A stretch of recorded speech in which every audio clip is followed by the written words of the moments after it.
एक केरोसिन का जहर पूरे देश में डाल दिया जिससे कि पूरा देश उस जहर के आग में जल रहा है। मणिपुर लंबे समय से देश के प्रधानमंत्री सब जगह जा रहे हैं, मणिपुर जाने को तैयार नहीं, एक शब्द उस घटना पर नहीं। 40 किलोमीटर 45 किलोमीटर दिल्ली से, राष्ट्रीय राजधानी से, आज वहाँ क्या नहीं हुआ। जिन लोगों ने बचाया है उस दंगे के माहौल में भी अपनी जान को जोखिम में, उसी के घरों को बुलडोज कर दिया। रेल में पदयात्रा चलते हुए पैसेंजर को एक जो आरपीएफ के जो अर्धसैनिक बल के जिनका काम है कि रेल में चलते हुए डकैती, पैसेंजर की जान माल की सुरक्षा करना, वो जहर में इतना था कि उसने चुन करके आइडेंटिफाई करके अल्पसंख्यक के 3 लोगों को कत्लेआम कर दिया। और देश के न रेल मंत्री ने घटना की निंदा की, न माफ़ी मांगी, प्रधानमंत्री खामोश। तो ये देश के लोकतंत्र के साथ देश की साझी विरासत पर हमला है और कांग्रेस इसी बात के लिए प्रतिबद्ध है कि लोकतंत्र के ऊपर, इस देश की साझी विरासत के ऊपर जो हमला हो रहा है, कांग्रेस इसका डटकर मुकाबला करेगी। और उसी बात को देश के हमारे नेता राहुल गांधी ने देश की संसद में इस सवाल को उठाया। एक सवाल और है आपसे। कांग्रेस इस देश की संविधान पर प्रतिबद्ध है। आरएसएस और बीजेपी जिस हिंदू राष्ट्र की बात कर रहे हैं, वो इस देश के जो संविधान की मूल आत्मा है उसके प्रतिबद्ध है। आज संघर्ष इसी बात का है। ये देश सेक्युलर है।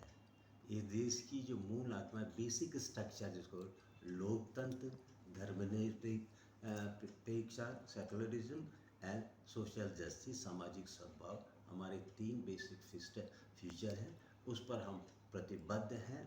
और हर कोई अपने अपने अभिव्यक्ति के लिए, अपने अपने उसके लिए छूट। और कमलनाथ जी ने कहा भी है कि हमारे देश में, हमारे राज्य में हम इस देश के संविधान के हिसाब से चलेंगे।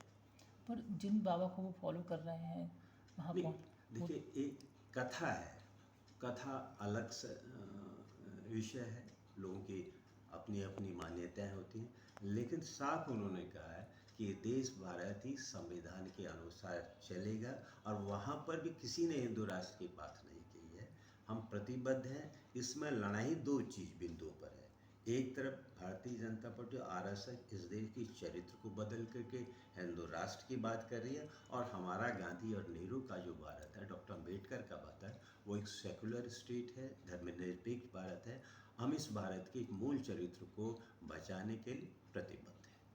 तो दलितों पर भी बहुत, खासतौर से उन जगहों पर जहाँ बीजेपी सत्ता में, उसको लेकर के कहेंगे। देखिए, पिछले 9 वर्षों से लगातार दलितों के ऊपर, चाहे फिजिकल उत्पीड़न की घटनाएं हों या उनके जगह जो कॉन्स्टिट्यूशनल हित है उन पर लगातार चोट हो रही है। पिछले 9 सालों से सार्वजनिक क्षेत्र को डिसमेंटल किया जा रहा है, जिसकी वजह से दलित, आदिवासी, पिछड़े वर्ग के हितों पर सबसे ज़्यादा चोट हो रही है।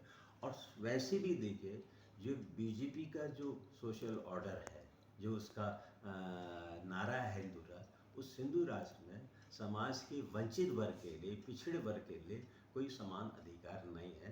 तो कांग्रेस पार्टी इसीलिए देश के लोगों से कर रही है, ये धार्मिक उन्माद फैला करके देश को बांटना चाहते हैं, जिसमें दलित हो, पिछड़े हो, माइनॉरिटी हो, सामान्य वर्ग हो, जो इस देश को एक लोकतांत्रिक रूप में जिंदा देखना चाहते हैं। इस सब के सामने एक चुनौती है और इसका हम मुकाबला करें।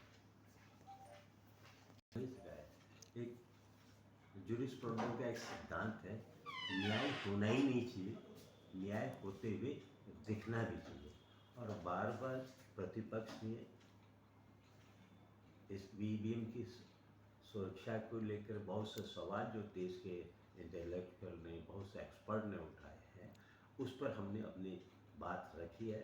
लेकिन बड़ी मुश्किल की बात है कि भारतीय जनता पार्टी और उनकी सरकार कभी इस मुद्दे पर खुल के बात नहीं करना चाहती। ना चुनाव आयोग भी, लोगों के अंदर जो भाव आ गया है कि कि इसका दुरुपयोग हो सकता है, उस शंका को दूर करना चाहते हैं। लेकिन हम चाहते हैं कि देश के लोगों को आश्वस्त किया जाए कि ये पूरी तरह से परफेक्ट है।